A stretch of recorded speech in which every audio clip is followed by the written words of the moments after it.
Aujourd'hui, on va parler jeux vidéo et pas n'importe lesquels.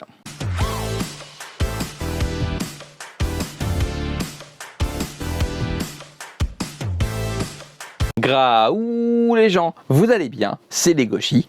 Et les Gauchis, on se retrouve aujourd'hui pour une vidéo qui me tient particulièrement à cœur.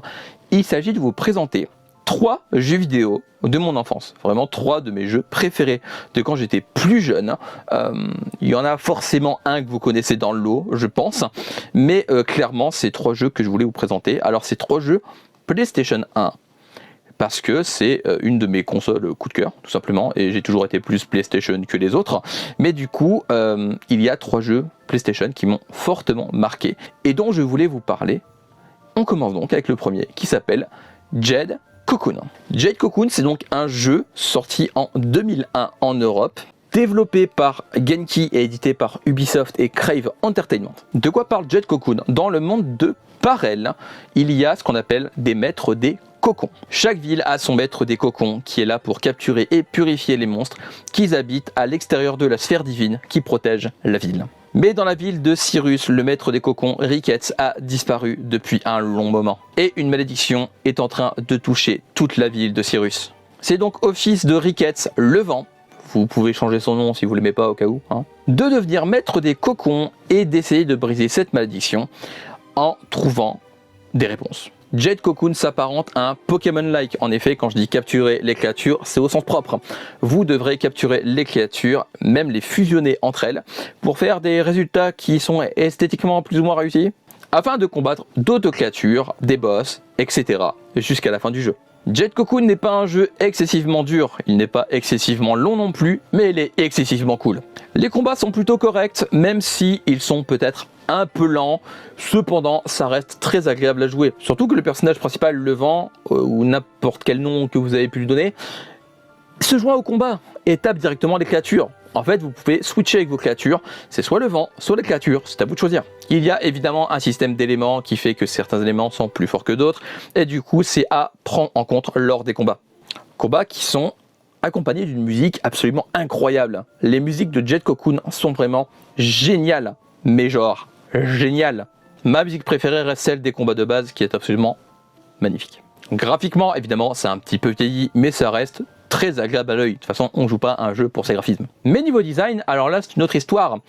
Le design vous dira peut-être quelque chose. Le jeu est designé par Katsuya Kondo, qui a notamment designé Kiki la petite sorcière pour le studio Ghibli, entre autres. En effet, on ressent très bien la vibes Ghibli dans ce jeu, mais pas que sur le design, même sur le scénario. L'ambiance très écologique fait très Princesse Mononoke dans l'âme. C'est un jeu incroyable à découvrir absolument. Il y a une suite auquel je n'ai jamais touché, et j'ai un peu peur d'y toucher parce que j'ai peur que ça me brise... je sais pas. Mais sachez que Jade Cocoon est un jeu incroyable à découvrir absolument.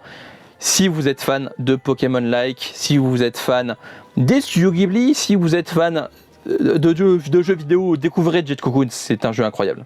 On passe au suivant, il s'appelle Heart of Darkness. Heart of Darkness est un jeu sorti sur PlayStation et PC en 98 en Europe. C'est un jeu développé par Amazing Studio et édité par Infogrames et Interplay. On y suit le jeune Andy, un garçon tout ce qu'il y a de plus normal, qui va à l'école, qui déteste son prof, qui adore son chien et qui a peur du noir. Un jour, lors d'une éclipse solaire, le chien de Andy, Whisky, va disparaître. De colère et de tristesse, Andy va se réfugier dans sa cabane, dans son arbre, où l'y attend ses inventions. Il va donc prendre son fusil à plasma, son casque, monter dans son vaisseau et s'envoler pour découvrir où se situe Whisky. Il s'envole donc vers le pays sombre pour sauver son chien et va y découvrir des créatures très étranges. Heart of Darkness est un jeu qui m'a profondément marqué.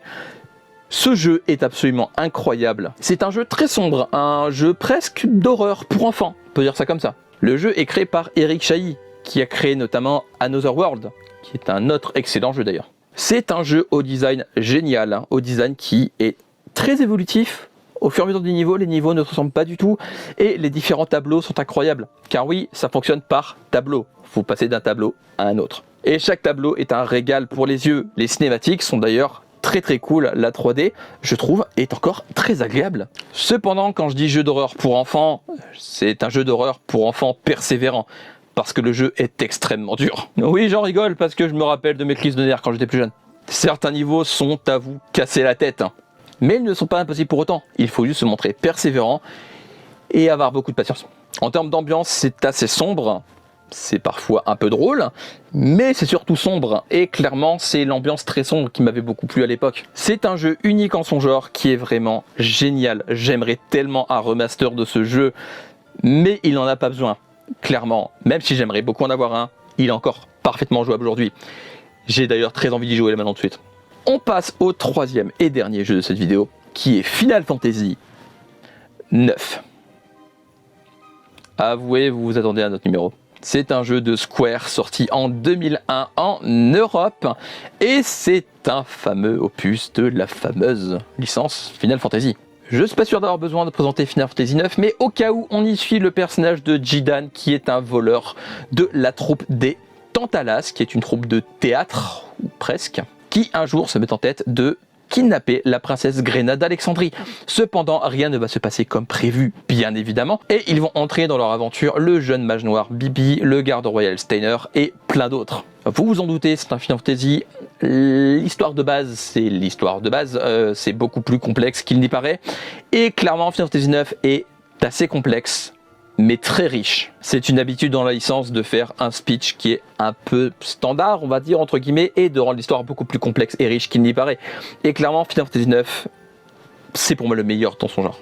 C'est une histoire incroyable, blindée de rebondissements, blindée de thèmes très importants, très sombres, très mature, et c'est un jeu qui m'a profondément marqué. Niveau gameplay, on est sur du tour par tour classique, avec un système de trance que j'aime vraiment beaucoup.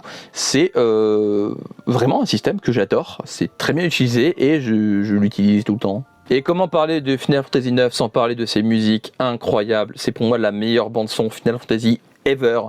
Le 10 est juste derrière, il vous fait coucou d'ailleurs. Mais vous l'aurez compris, Final Fantasy 9 est mon Final Fantasy préféré ever. C'est pour moi le meilleur de la licence. Il n'y a jamais eu mieux et il y aura sans doute jamais mieux. Je pense même d'ailleurs que c'est mon RPG préféré ever en fait. Et voilà, j'espère que cette vidéo vous aura plu. N'hésitez pas à me dire si vous connaissiez ces jeux. J'espère que vous avez tous fait Final Fantasy 9. Sinon, allez le faire. Voilà, allez le faire maintenant. J'espère que du coup, la vidéo vous aura plu. N'hésitez pas à me dire en commentaire quels sont les jeux de votre enfance. C'était mon 1, 2, 3, 400. Peut-être pas 400, il n'y a peut-être pas la place. Mais citez-moi des jeux de votre enfance que vous adorez, que vous adoriez, que vous adorez toujours. Et comme d'habitude, n'hésitez pas à liker, à partager, à vous abonner et à activer la cloche pour ne rien rater. À me suivre sur mes différents réseaux, Instagram, TikTok, Discord, Facebook, dans la barre d'infos juste en dessous, comme d'habitude. Lisez des mangas, regardez des animés, jouez à des jeux vidéo, mangez des pommes, parce que c'est très bon les pommes, jouez à des jeux vidéo rétro. Il y a des jeux vidéo rétro très bien, voilà, qui n'ont pas vieilli. Jouez-y, voilà, clairement, soyez curieux. Et on se retrouve bientôt pour une nouvelle vidéo. D'ici là, prenez soin de vous, portez-vous bien. Je vous fais des graou les gens. À la prochaine, bye bye, tchou. Et tchou tchou.